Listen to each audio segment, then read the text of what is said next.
Welcome to Reflections on Identity, a podcast series exploring educators' narratives on their professional identity. Today, we are talking to Lucy Roberts, who is a junior school head teacher and a school improvement advisor. Lucy, can you tell us a bit more about your role? Okay, so I've been a head teacher. This is my 12th year as a head teacher. I think my role is incredibly varied. No 2 days are ever the same. So obviously, I'm working with children, I'm working with staff, I'm working with parents and the wider community. And my role encompasses anything that you might sort of encompass within a business, things like HR and finance and health and safety, premises, but also with that huge remit of improvement in teaching and learning and making sure that we do the very best for the children that we have in our care. Thank Can you you. say a little bit on the school improvement side, Lucy? Because that sounds Yes. interesting as well. Yeah, so as a school improvement advisor, so I work with 8 other schools in my local authority, where I go and support head teachers with their role in school. So I might help them to do some monitoring. I might help them to unpick some things that they're sort of concerned about. I might help them with sort of key recruitment. I might help. I help governors with doing the head teacher's performance management. So the whole range of different things that I might support with them with. I'm sort of a friendly listening ear, but I'm also a sort of critical friend. And that role is really interesting because it means I get out into other schools. So it's not just about what they gain from me, but also about what I gain from going into other settings and seeing what's going on. I mean, it's obviously very, very varied, as you've sort of indicated, Lucy. Do you have any sense of your own sort of professional identity in the round, as it were, as a whole? And do you think identity is something that's important for you as a professional? I think it's really difficult to separate your identity from your role as a professional. So inevitably in most jobs you bring something of yourself and your identity into that role, and every head teacher, I suppose, does that differently. For me, key aspects of my identity are the kind of the things that I hold really dear, which are things about building relationships. That's building positive relationships, absolutely fundamental to kind of the way that I work and my own identity. I think that's how you get the best out of people, whether that be pupils, whether that be staff, whether that be parents, whether that be head teachers that I'm working with. I think it's also really important within my own school that I think it's really important that we do things in a collegiate manner, so that we discuss things together. And it's not always possible as a head teacher, because there are times when you have to say, actually, this is what we're going to do, this is what we need to do, but as far as possible I like to do that in a way that I bring people with me. I also think I like to be part of the team as much as I am leading the team. So I'll do a break duty. I teach every week. I'm in the school dinner hall. Sometimes I'll serve dinner, whole range of different things, so that people see me as a team player and not just as somebody who's kind of directing from the top. And that's that. There's a really difficult balance there to be had, I think, because there are times when you do need to have difficult conversations, or where you need to challenge people a little bit, and but if you haven't built those relationships, that can be even more challenging. And I mean, do you see sort of any tensions within those kind of roles? Because you're going to manager, your HR official, your estates lead, your supporting colleagues. Do they create any tensions for you sort of day to day or week to week, or do they sort of fit in fairly snugly with each other in your view?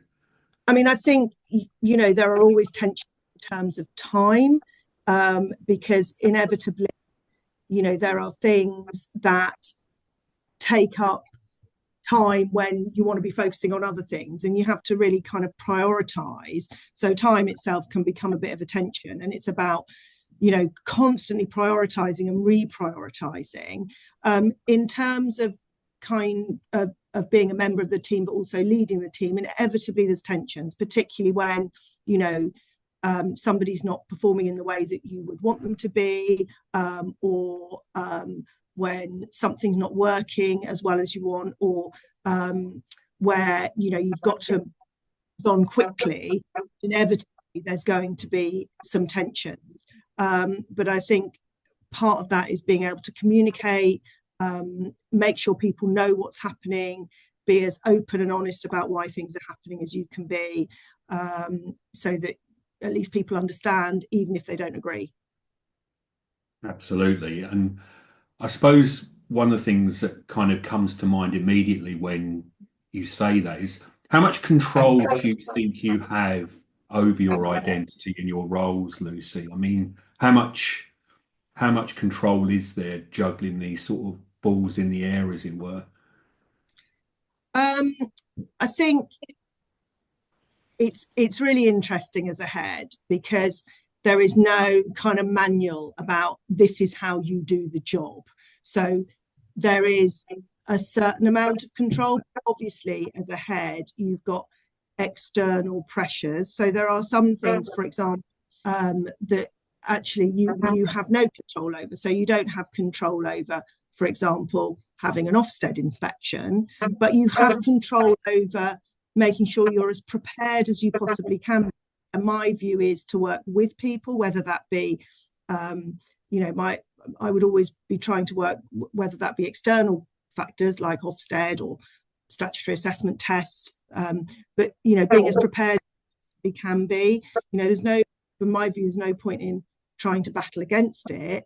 You know, you've got to work with it, because that is the system within which we're there. So there's pressures from that point of view, and it might be that there's things within the system that you don't necessarily wholeheartedly agree with, so that kind of impacts on your identity in that way, because you're having to kind of have a bit of an internal discussion with yourself. But actually it is the system within which we're working, so you have to make it the best that you possibly can within the system.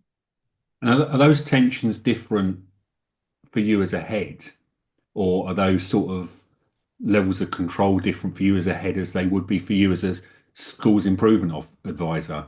Yeah, they are different as a head. So as a head, obviously, I'm the person that is ultimately responsible for what happens within this school, and the outcomes for these children.